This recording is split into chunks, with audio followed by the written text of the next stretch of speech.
Hi friends, sweet corn సూప్ని అయితే prepare చేస్తున్నానండి. కడాయిలో కొంచెం బటర్ వేసి కరిగిన తర్వాత సన్నగా కట్ చేసిన వెల్లుల్లి, అల్లం ముక్కలు, ఉల్లిపాయ ముక్కలు, క్యారెట్ ముక్కలు, క్యాబేజీ ముక్కలు యాడ్ చేసి ఫ్రై చేసుకోవాలండి. ఇప్పుడు ఇందులో ఉడికించిన స్వీట్ కార్న్ కూడా యాడ్ చేసి మిక్స్ చేసుకోవాలండి. ఇప్పుడు ఇందులో గ్రైండ్ చేసిన స్వీట్ కార్న్ పేస్ట్ అండి, ఇది యాడ్ చేసి 1 మినిట్ కుక్ చేసుకోవాలండి దీన్ని. ఇప్పుడు ఇందులో గ్లాస్ వాటర్ని కూడా యాడ్ చేయాలండి.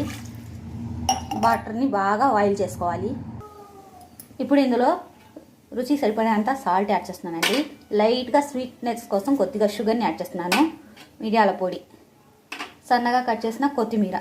నా దగ్గర స్విన్ ఆనియన్స్ లేవండి, అందుకని కొత్తిమీర యాడ్ చేస్తున్నాను. ఇప్పుడు దీంట్లో చిక్కదనం రావడానికి కోసం వాటర్లో మిక్స్ చేసిన కార్న్ ఫ్లోర్ని యాడ్ చేసి కలుపుకోవాలండి. మరి ఒక 5 మినిట్స్ బాగా బాయిల్ చేసుకోవాలి సూప్ని.